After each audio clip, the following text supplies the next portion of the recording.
Hello दोस्तों, स्वागत है आपका आपके ही चैनल फार्मेसी नॉलेज में। अगर आपको ये वीडियो अच्छा लगे तो इसे लाइक करें और इस चैनल को सब्सक्राइब करें। आज हम पढ़ने जा रहे हैं एक इम्पॉर्टेंट टॉपिक टेराटोजेनिसिटी के बारे में। सबसे पहले जानेंगे टेराटोजेनिसिटी है क्या। टेराटोजेनिसिटी एक अनवांटेड इफेक्ट है जो मदर वोम्ब में बढ़ रहे फीटस में एबनॉर्मलिटीज़ या डेविएशन के कारण होता है। And those drug which is capable to produce deviation or abnormalities in growing fetus of mother womb is known as teratogen। अर्थात कोई भी ड्रग जो ग्रोइंग फीटस में किसी भी प्रकार की एबनॉर्मलिटीज पैदा करे उसे टेराटोजेन कहते हैं। अब हम देखेंगे natural teratogen, pharmaceutical teratogen and industrial teratogen. Natural teratogen में लाइसर्जिनिक डाइइथाइल एमाइड यानी LSD होता है, निकोटियाना होता है एंड आयोनाइजिंग रेडिएशन होता है। और सबसे इम्पोर्टेंट है फार्मास्यूटिकल टेराटोजेंस, जिसे हम होल लाइफ यूज करते हैं किसी न किसी बीमारी को ट्रीटमेंट के लिए। एज लाइक थैलिडोमाइड, जिसे हम माइलोमा या ब्लड कैंसर के ट्रीटमेंट में यूज करते हैं, tetracycline antibiotic, tolbutamide oral hypoglycaemic agent, quinine anti malarial agent, ये सभी टेराटोजेन हैं। अब हम बात करेंगे इंडस्ट्रियल टेराटोजेन की, जिसमें लेड, मर्क्यूरी, आर्सेनिक, ये तीनों एबनॉर्मलिटी पैदा कर सकती है ग्रोइंग फीटस में। अब हम जानेंगे ये टेराटोजेनिसिटी होता क्यों है। Gestation period, it means pregnancy period में प्लाज्मा प्रोटीन इंक्रीज हो जाता है, जिससे कि ड्रग बॉडी ब्लड से बाइंड कम हो पाता है और फ्री ड्रग ज़्यादा ब्लड में फ्लो करने लगता है, जिससे एबनॉर्मलिटीज पैदा होती है। अब हम जानेंगे कुछ इम्पोर्टेंट नोट्स टेराटोजेनिसिटी के बारे में। पहला है सिंगल टेराटोजेन, इट मीन्स कोई भी सिंगल ड्रग बहुत सारे एबनॉर्मलिटीज पैदा कर सकती है ग्रोइंग फीटस में। एग्जाम्पल के तौर पे एक क्विनिन बहुत सारे एबनॉर्मलिटी पैदा कर सकती है, जैसे heart disease, absence of lower limb, etc। Second point है बहुत सारे टेराटोजेन एक तरह के ही एबनॉर्मलिटीज पैदा कर सकती है। थर्ड पॉइंट है कोई भी टेराटोजेन हो वो मदर पे बिल्कुल इफेक्ट शो नहीं करेगी या कोई हानि पैदा नहीं करेगी, लेकिन ग्रोइंग फीटस पे उसका इफेक्ट बहुत ही हानिकारक होगा। अब हम बात करेंगे टाइम ऑफ एक्सपोजर की।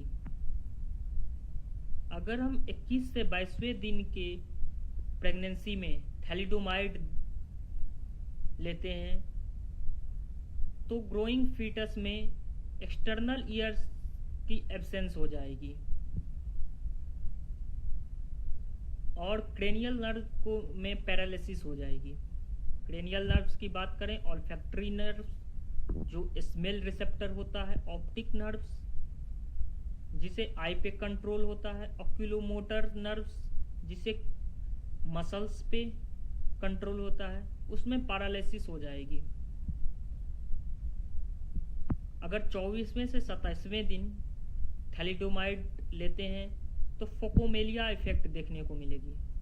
फोकोमेलिया इफेक्ट में शॉर्टनिंग ऑफ लिम्स या एब्सेंस ऑफ लिम्स देखा जाएगा ग्रोइंग फीटस में। शॉर्टनिंग ऑफ लिम्स में हाथ या पैर में से एक की एब्सेंस होगी ग्रोइंग फीटस में। अब हम बात करते हैं प्रेगनेंसी पीरियड में क्या क्या टेराटोजेन नहीं दे सकते हैं। सबसे पहले बात करेंगे फर्स्ट ट्राइमेस्टर की।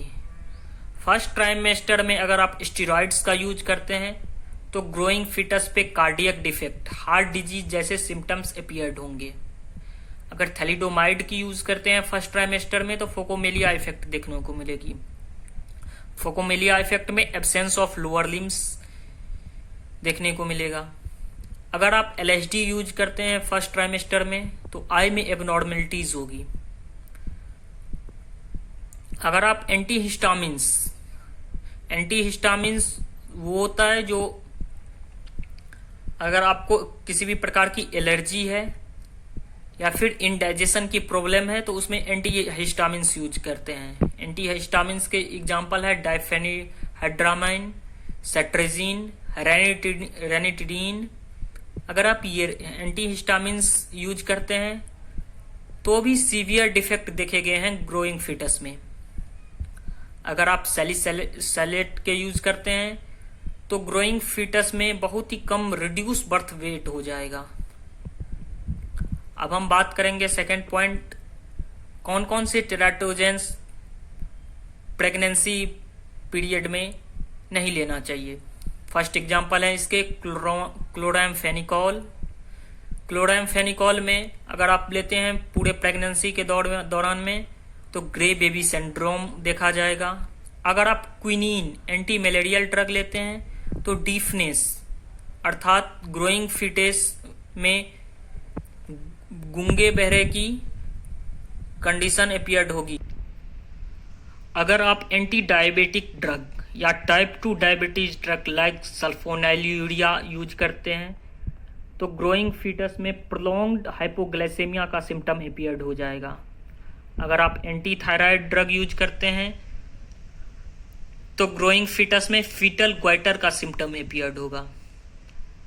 इंसुलिन, हम सब जानते हैं कि प्रेगनेंसी के दौरान डायबिटीज कंडीशन होना बहुत ही हार्मफुल है। अगर आप उसमें भी इंसुलिन यूज करते हैं तो ग्रोइंग फीटस में या फिर आफ्टर बर्थ हाई रिस्क होगा, ब्रीदिंग प्रॉब्लम हो जाएगी फीटस में। अगर आप अल्कोहल यूज करते हैं प्रेगनेंसी के दौरान तो ग्रोइंग फीटस में लो आईक्यू दिखने को मिलेगा और ग्रोथ रिटार्डेशन भी सिम्टम है। अगर आप टेट्रासाइक्लिन यूज करते हैं तो bone defect like osteoporosis and discoloured teeth like symptom appeared होगा। अगर आप वारफरीन यूज करते हैं तो ग्रोइंग फीटस में मेंटल रिटार्डेशन, आई डेविएशन दिखने को मिलेगा। अगर आप एनाल्जेसिक लाइक कोल्चिसिन यूज करेंगे तो मिसकैरेज, इट मीन्स आप फीटस को डेवलपिंग होने से पहले डेथ हो सकती है।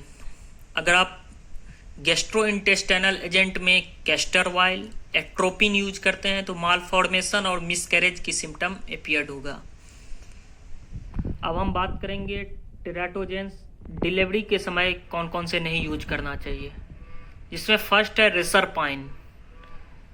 रेसरपाइन के यूज से फीटल डेथ हो सकता है। रेसरपाइन एक एंटी हाइपरटेंसिव एजेंट है और रेसरपाइन के यूज से इंट्रायूटेराइन मसल कंट्रैक्शन भी होता है, जिससे डिलीवरी से पहले ही प्री मैच्योर लेबर पेन आने लगता है।